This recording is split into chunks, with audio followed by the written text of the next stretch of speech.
उनके बड़े बड़े जो पादरी बैठे हुए थे वो कहते थे ये कल के छोकरा आके हमें बताएगा। यानी नबी अलैहिस्सलाम तो उनके बच्चों की माने दी थे ना, उम्र के एतबार से देखा जाए। जहां 70-80 साल के बाबे बैठे हो, वहां एक 40 साल का बंदा अगर दावत हक लॉन्च करे, या 50 साल आप इस्लाम जब भी मदीना शरीफ में गए, हिजरत के बाद 52 ईयर्स की करीब एज थी। एक मेरा क्लिप काटा जी, छोकरे का लफ्ज इस्तेमाल किया, ये कोई नेगेटिव वर्ड है? हमारे सब कॉन्टिनेंट के माशरे के अंदर आप पूछ के देख लें, जो छोटी उम्र का जो यंग बॉय है उसको छोकरा कहा जाता है, ये कोई नेगेटिव वर्ड नहीं है। जरा ये लैंग्वेज सुने, इन उलमा की लैंग्वेज सुने।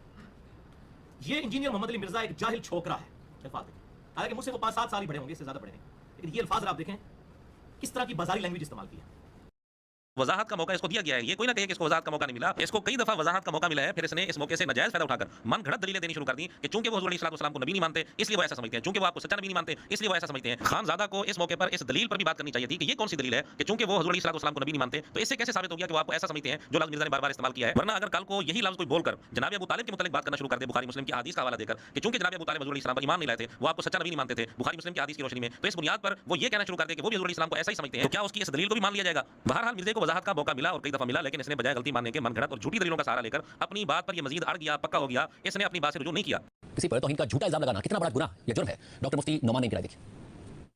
देखिए, इस तरह झूठा इल्जाम लगाना, किसी की तौहीन रिसालत का मुर्तकिब करार देना या गुस्ताखी का मुर्तकिब करार देना, ये इंतहाई मैं समझता हूं कि ये भी गुनाह है। खानजादा साहब और मुफ्ती नुमान साहब से गुजारिश है कि जिसके दिफा में तुम लगे हुए हो, सबसे ज्यादा तौहीन और गुस्ताखी के फतवे उसी ने लगाए हुए हैं, बेशुमार लोगों पर वाज़े तौर पर उसने तौहीन रिसालत और गुस्ताखी के फतवे लगाए हुए हैं, तो इस लिहाज से भी बड़ा मुजरिम मिर्जा ही बनता है। तो क्या इस जुर्म पर इसको सजा नहीं मिलनी चाहिए? बाकी अगर आपने सबूत देखने हैं तो इससे पहले हम 2 क्लिप बना चुके हैं, गुस्ताखी के फतवे किसने लगाए, कुफ्र के फतवे किसने लगाए। अगर किसी ने तसल्ली करनी हो तो ये सिर्फ 2 क्लिप्स देख ले, जिससे उसको अंदाजा हो जाएगा कि मिर्जे के फतवे से शायद ही कोई बचा हो। बेशुमार लोगों पर इसने तौहीन रिसालत और गुस्ताखी के फतवे लगाए। क्योंकि हमारे उलमा इस हवाले से खामोश रहते हैं, वो कहते हैं कि हम अगर बात करेंगे पता नहीं क्या होगा। मैं समझता हूं कि इस हवाले से हमें वाज़े तौर पर ये बताना चाहिए कि उनके जो जुमले थे या अल्फाज थे उससे कोई गुस्ताखी सरजद नहीं होती, ना ही वो गुस्ताखी के जुमले में आते हैं। मिनोरिया के मोहतरम मुफ्ती नुमान ने कहा कि उलमा खामोश रहते हैं, बोलते नहीं, तो हम मुफ्ती नुमान से ही पूछ लेते हैं कि मिर्जे ने मुकद्दसात के मुतालिक जो गलीज जुमले बोले हैं, जिसके चंद नमूने हमारे चैनल पर ही मौजूद एक क्लिप में आप देख सकते हैं। अब आपने इस पर खामोश नहीं रहना, आपने क्लिप बनाना है और ये बताना है कि मिर्जे के ये जुमले भी गुस्ताखी के जुमरे में आते हैं या नहीं, तौहीन रिसालत, तौहीन अंबिया, तौहीन सहाबा किसी जुमरे में आते हैं या नहीं। अब देखेंगे मुफ्ती नुमान के अंदर कितना इंसाफ है। फिर इसी प्रोग्राम में आले तशय्युअ के अल्लामा अमीन शहीदी ने अपनी गुफ्तगू में ये तासुर दिया कि ये जो मसला है तौहीन का इल्जाम लगा देना और एफआईआर कटवा देना वगैरह वगैरह, ये मसला सिर्फ पाकिस्तान में है और वो भी एक तबके की तरफ से है। ये भी बहुत बड़ी गलत बयानी है। ये तो वो लोग हैं जो अपने लीडर खामनाई के मुतालिक तौहीन आमेज कलिमात, नाज़िबा कलिमात कहने पर कार्रवाई का मुतालबा हुकूमत से करने लग जाते हैं। डेरा गाजी खाम में एफआईआर काटी गई है 295 ए के तहत सिर्फ खामनाई पर बात करने की वजह से। अगर इनके यहाँ खामनाई का तकद्दुस है तो क्या अहले इस्लाम के यहाँ सहाबा का तकद्दुस नहीं है? क्या अंबिया अलैहिस्सलाम का तकद्दुस नहीं है? रसूल अकरम सल्लल्लाहु अलैहि वसल्लम का तकद्दुस नहीं है?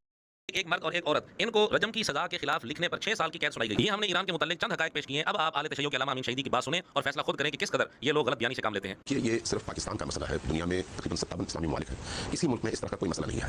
ये जो तौहीन रिसालत, तौहीन सहाबा, तौहीन फलान, ये चीज़ें जो है पाकिस्तान ही में आहिस्ता आहिस्ता पनपने लगी और इसको प्रमोट किया गया और उसके नतीजे में शिद्दत पसंदी को अपने उरूज तक पहुंचाया गया है। आपने कभी सऊदी अरब के बारे में सुना, कभी ईरान के बारे में सुना, तो सिर्फ पाकिस्तान ही में क्यों? इसका मतलब है कि पीछे कोई और ताने बाने हैं जिनको